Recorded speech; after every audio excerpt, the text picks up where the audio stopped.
Hello guys, welcome back to my channel സ്വീ world. അപ്പോൾ നമ്മളൊരു അടിപൊളി എക്സ്പെരിമെൻ്റ് ആയിട്ടാണ് വന്നിരിക്കുന്നത്, ന്യൂട്രലിക്കേഷൻ.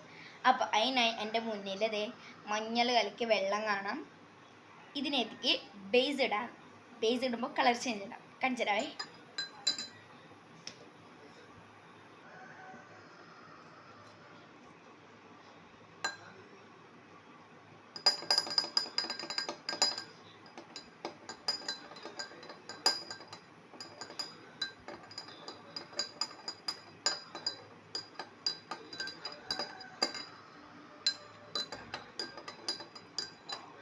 കണ്ടു ഗൈസ്, നല്ല മഞ്ഞ കളറായിരുന്ന നമ്മുടെ നാരങ്ങ വെള്ളം ഇത് കളറായി, റെഡ് കളറായില്ലേ ഇതേ.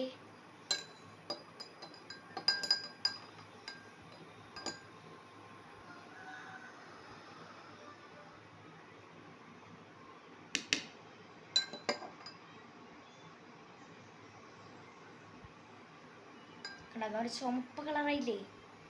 ഇനി ഇതിനകത്ത് നമ്മൾ ലെമൺ ജ്യൂസ് ഒഴിക്കാൻ പോവാണ്. വരുന്ന ചേഞ്ച് കണ്ടോ.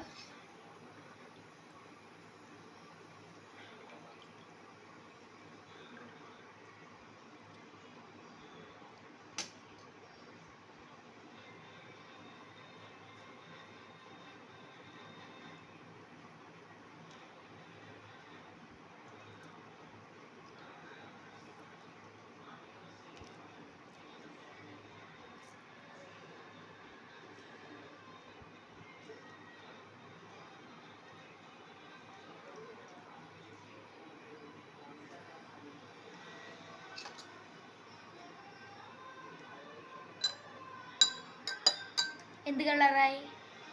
പഴയതുപോലെ നമ്മുടെ മഞ്ഞ കളറായി. അതായത് ആദ്യം ഞാൻ ബേസ് എന്ന് പറഞ്ഞിട്ടത് ചുണ്ണാമ്പാണ്. ചുണ്ണാമ്പിൽ ബേസിൻ്റെ അംശം അടങ്ങിയിട്ടുണ്ട്. ചുണ്ണാമ്പ് ഈ നമ്മുടെ നാരങ്ങ അല്ല മഞ്ഞൾ വെള്ളം കലക്കി വെച്ചിരിക്കുന്ന ഇതിലേക്ക് ഒഴിക്കുമ്പോൾ അത് ചുവപ്പ് കളറായി. കാരണം അതിനകത്ത് ബേസ് ഉണ്ട്. മഞ്ഞളിലേക്ക് ഇപ്പോൾ സോപ്പും പൊടി ഇട്ട് കഴിഞ്ഞാൽ റെഡ് കളറാവില്ലേ, അതുപോലെ ചുണ്ണാമ്പിട്ട റെഡ് കളറാവും. അതായത് ബേസ് ഇട്ട. ഇനി നാരങ്ങ പിഴിഞ്ഞ് വെച്ച് കഴിഞ്ഞപ്പോൾ എങ്ങനെ മഞ്ഞ കളറായി എന്നല്ലേ. നാരങ്ങയിൽ ആസിഡ് അടങ്ങിയിട്ടുണ്ട്. ബേസിനെ ആസിഡ് ആക്കാൻ പറ്റും. ബേസിലേക്ക് ആസിഡ് ഒഴിച്ച് കഴിഞ്ഞാൽ അതായത് ഇപ്പം നമ്മുടെ ഇത് റെഡ് കളറായിരിക്കുന്നത് ബേസ് ഇട്ട് കഴിയുമ്പോൾ. അപ്പോൾ അതിനകത്തേക്ക് ഇത് ഒഴിച്ച് കഴിയുമ്പോൾ ആസിഡിൻ്റെ അംശം ഇറങ്ങി. ഇതധികം ഡേഞ്ചറസ് ആയിട്ടുള്ള ആസിഡൊന്നുമല്ല. അതുകൊണ്ട് ഇതിലേക്ക് ഇങ്ങനെ ഒഴിച്ച് കഴിഞ്ഞപ്പോൾ അത് യെല്ലോ കളറായി.